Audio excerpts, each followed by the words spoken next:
Most people consider life a battle, but it is not a battle, it is a game. It is a game, however, which cannot be played successfully without the knowledge of spiritual law. And the Old and the New Testaments give the rules of the game with wonderful clearness. Jesus Christ taught that it was a great game of giving and receiving. Whatsoever a man soweth, that shall he also reap. This means that whatever man sends out in word or deed will return to him. What he gives, he will receive. If he gives hate, he will receive hate. If he gives love, he will receive love. If he gives criticism, he will receive criticism. If he lies, he will be lied to. If he cheats, he will be cheated.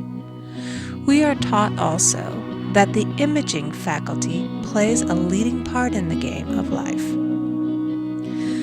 Keep thy heart, or imagination, with all diligence, for out of it are the issues of life. Proverbs 4:23. This means that what man images, sooner or later externalizes in his affairs. I know of a man who feared a certain disease.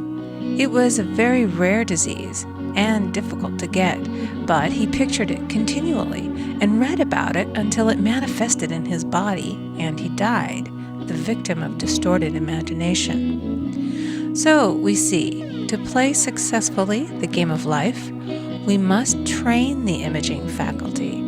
A person with an imaging faculty trained to image only good brings into his life every righteous desire of his heart. Health, wealth, love, friends, perfect self-expression, his highest ideals. The imagination has been called the scissors of the mind, and it is ever cutting, day by day, the pictures man sees there, and sooner or later he meets his own creations in his outer world. To train the imagination successfully, man must understand the workings of his mind. The Greeks said, "Know thyself." There are three departments of the mind: the subconscious, conscious, and superconscious. The subconscious is simply power without direction. It is like steam or electricity, and it does what it is directed to. It has no power of induction. Whatever man feels deeply or images clearly is impressed upon the subconscious mind and carried out in minutest detail. For example, a woman I know, when a child, always made believe she was a widow. She dressed up in black clothes and wore a long black veil, and people thought she was very clever and amusing. She grew up and married a man with whom she was deeply in love. In a short time he died, and she wore black and a sweeping veil for many years. The picture of herself as a widow was so impressed upon the subconscious mind, and in due time worked itself out regardless of the havoc created. The conscious mind has been called mortal or carnal mind. It is the human mind and sees life as it appears to be. It sees death, disaster, sickness, poverty, and limitation of every kind, and it impresses the subconscious.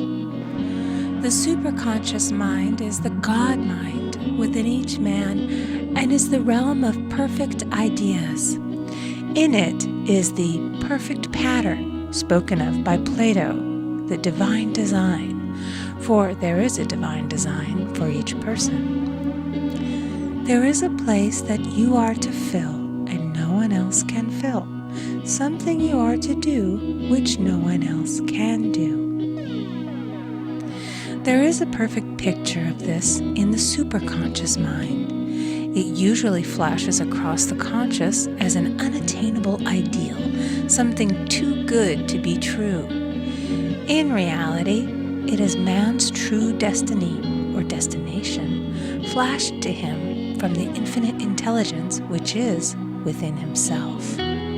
Many people, however, are in ignorance of their true destinies and are striving for things and situations which do not belong to them and would only bring failure and dissatisfaction if attained. For example, a woman came to me and asked me to speak the word that she would marry a certain man with whom she was very much in love. She called him aide. I replied that this would be a violation of spiritual law, but that I would speak the word for the right man, the divine selection, the man who belonged to her by divine right. I added, if A.B. is the right man, you can't lose him, and if he isn't, you will receive his equivalent. She saw A.B. frequently, but no headway was made in their friendship. One evening she called and said, "Do you know, for the last week, A.B. hasn't seemed so wonderful to me." I replied, "Maybe he is not the divine selection. Another man may be the right one." Soon after that, she met another man who fell in love with her at once and who said she was his ideal. In fact, he said all the things that she had always wished A.B. would say to her. She remarked, it was quite uncanny. She soon returned to his love and lost all interest in A.B. This shows the law of substitution. A right idea was substituted for a wrong one. Therefore, there was no loss or sacrifice involved. Jesus Christ said, "Seek ye first the kingdom of God and his righteousness, and all these things shall be added unto you." And he said the kingdom was within man. The kingdom is the realm of right ideas, or the divine pattern. Jesus Christ taught that man's words played a leading part in the game of life. By your words ye are justified, and by your words ye are condemned. Many people have brought disaster into their lives through idle words. For example, a woman once asked me why her life was now one of poverty, of limitation.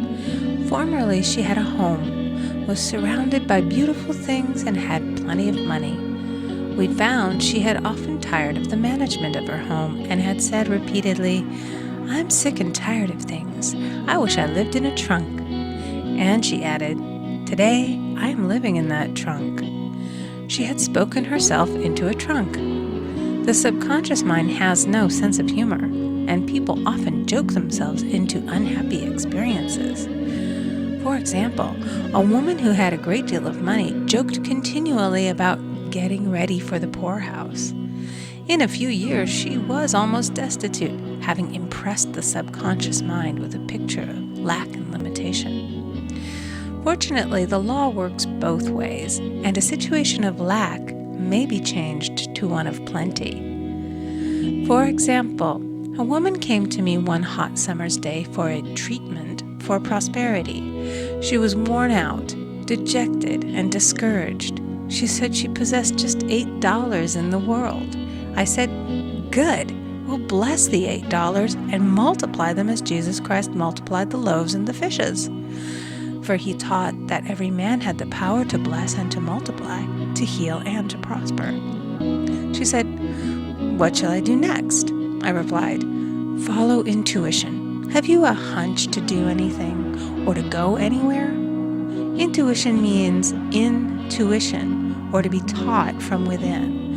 It is man's unerring guide, and I will deal more fully with its laws in a following chapter. The woman replied, "I don't know. I seem to have a hunch to go home. I've just enough money for car fare." Her home was in a distant city and was one of lack and limitation, and the reasoning mind, or intellect, would have said, "Stay in New York and get work and make some money." I replied, "Then go home. Never violate a hunch." I spoke the following words for her. "Infinite Spirit, open the way for great abundance for She is an irresistible magnet for all that belongs to her by divine right." I told her to repeat it continually also. She left for home immediately. In calling on a woman one day, she linked up with an old friend of her family. Through this friend, she received thousands of dollars in a most miraculous way. She has said to me often, Tell people about the woman who came to you with $8 and a hunch.